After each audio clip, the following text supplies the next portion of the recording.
तुम्ही जर music composer AR. Rahman यांचे चाहते असाल तर तुम्हाला त्यांचं ऑस्कर पुरस्कार प्राप्त झालेलं जय हो हे गाणं माहीतच असेल।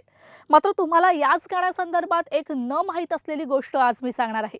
यासाठी हा व्हिडिओ संपूर्ण पहा।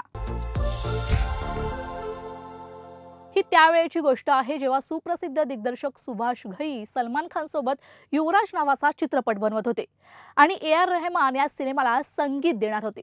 या सिनेमासाठी सुभाष घई यांनी सर्व कलाकारांच्या तारखा देखील घेतल्या होत्या। मात्र ए.आर. रहमान यांनी नियोजित केलेल्या वेळेवर गाणं तयार केलं नाही।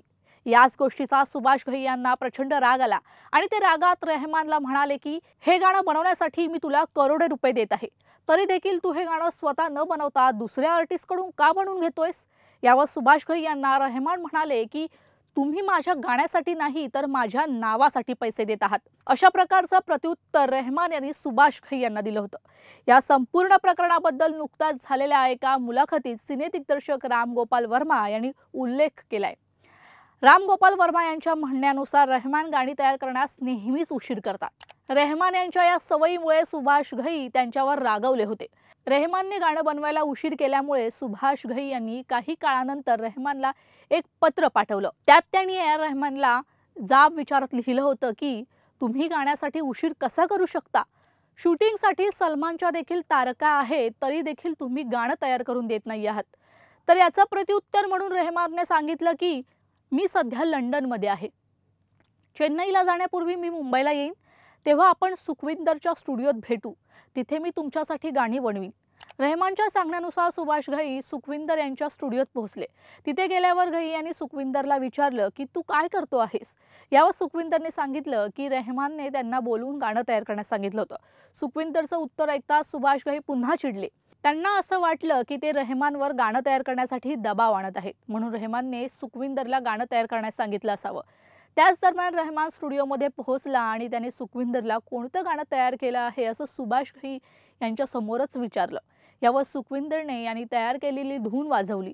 रहमानला ती धून आवडली। त्यावेळी त्याने सुभाष घई यांना ती धून आवडली का असं विचारलं। हे ऐकून घई यांचा चेहरा रागाने लाल झाला आणि त्यांनी रहमानला म्हटलं, माझ्या चित्रपटाचा संगीत दिग्दर्शक म्हणून मी तुला करोडो रुपये देतोय आणि तू सुखविंदरला माझ्यासाठी ट्यून कंपोज करायला सांगितले। तुझी इतकी हिम्मत की तुम्ही माझ्या समोरच हे सगळं बोलताय। मला जर सुखविंदरकडून गाणं बनवून घ्यायचं असतं तर मी त्याला साईन केलं असतं। माझ्याकडून पैसे घेऊन सुखविंदरला माझ्यासाठी गाणे बनवायला लावणारा तू कोण आहेस। यावर रहमानने देखील सुभाष घई यांना रागात प्रत्युत्तर केलं। तो म्हणाला की सर, तुम्ही मला माझ्या नावासाठी पैसे देत आहात, माझ्या संगीतासाठी नाही। जर मी म्हणालो की हे माझं संगीत आहे तर ते आहे। सध्या तुम्ही इथे आहात, पण ताल या सिनेमाचं संगीत कुठून आलं हे तुम्हाला कसं कळेल। कुणास ठाऊक ते संगीत माझ्या ड्रायव्हरने बनवलं असेल की इतर कोणीतरी। या सर्व वादानंतर सुभाष घई यांनी सुखविंदरने संगीतबद्ध केलेलं ते गाणं त्यांच्या चित्रपटासाठी वापरण्यास नकार दिला। त्या दिवशी सुखविंदरने जे गाणं बनवलं ते नंतर रहमानने हॉलिवूडच्या एका दिग्दर्शकाला करोडो रुपयांना विकलं।